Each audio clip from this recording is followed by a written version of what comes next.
Алейкум ассалам, Бектур. Бұл суроо мыйзам ченемдүү көрүнүш. Койгон сурооңа жооп табыш көптөгөн кыйынчылыктарды жаратпайт. Бұл жердин бетинде эле турган жооптор.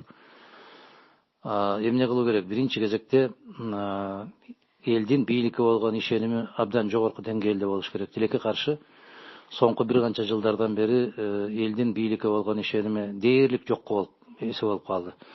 Эң жаман нерсе ушундай да, мамлекет кандай ыдырап бараткандыгынын бирден бир белгиси элдин мамлекеттик бийлик органдарына ишеними жок, сотко ишеним жок, милицияга ишеним жок, өкмөткө ишеним жок, жогорку кеңешке, президентине ишеним жок. Ал эмес, бүгүнкү күндөрдө Кыргыз Республикасынын жарандары муфтиятка ишеним көрсөтпөй атат.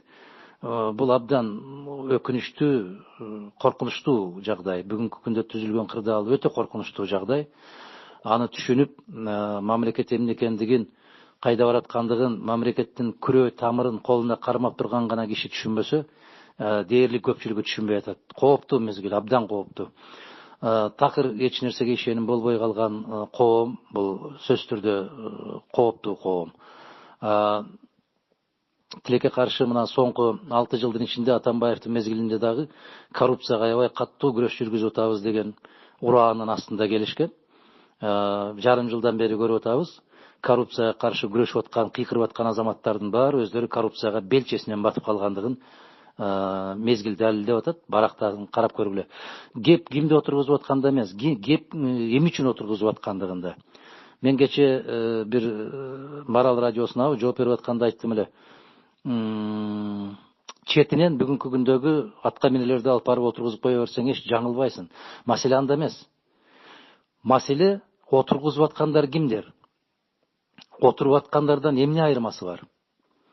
Бир айырмасы бар. Отуруп аткандар кече бийликте эле, отургузуп аткандар бийликте жок эле.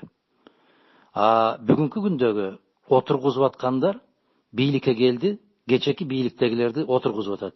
Экөөнүн айырмасы барбы? Жок. Экөө бири-бири менен тазабы? Жок.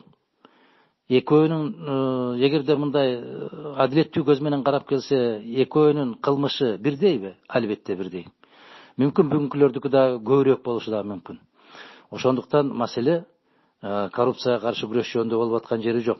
Бүгүн мен келдим, мына менин айтканым болот. Ким мага жакпаса, мен отургузам. Эсиңерде кезинде жанакы Атамбаевдин айдоочусу деле Лейлекке барып алып айтпады беле? Четинен отургузам.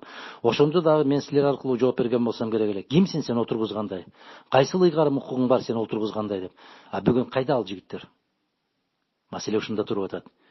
Бизде мыйзамдуулукту калыбына келтирүү үчүн күрөш жүрүп аткан жери жок. Эми менин тобум келди, сенин тобуң менен эсептешет деген. Менин кишилерим сенин кишилериң менен эсептешет деген тилекке каршы. Муну эл сырттан туруп биз байкап турабыз. Эл да байкап турат. Ошондуктан ишеним жок. Ишенимди кантип кайтаруу мүмкүн? Нукура менин партиямдан, же менин айылымдан, же менин көчөмдөн сен мени жакшы көрөсүн, сен менин кудамсың, же кудамдын бажасысың деген сыяктуу маселелерди четке сүрүп, кеч болуп кала электе. Нукура элдин ишенимине ээ болгон, кесипкөй, алкымы таза, колу таза, ою таза азаматтардан элдик өкмөттү кураш керек. Кече Атамбаевдин өкмөтү, бүгүн Жээнбековдун өкмөтү эмес, Кыргыз элинин өкмөтү деген түшүнүктү пайда кылыш керек. Ал үчүн жанакы мен айткан бардык жагынан таза, өтө дасыккан, сабаттуу, маданияттуу азаматтардан, кесипкөй азаматтардан өкмөт куралганда элдин ишеними, бийликке болгон ишеними ошондо түптөлөт, калыбына келет. Ошондо чыгарылган чечимдерге биздин элибиз касиеттүү эл моюн сунуп, адилеттүүлүктү гана талап кылып атат. Бүгүн нан сурап аткан жери жок. Бүгүн адилеттүүлүк жок болгондон кийин эл ошо мен айткандай жанагы молдосуна да ишенбейт, сотуна да ишенбейт, башкасына да ишенбейт. Мына нукура элдик өкмөт орногондо бүгүнкү абалды сактап кала алабыз. Башка жолу жок.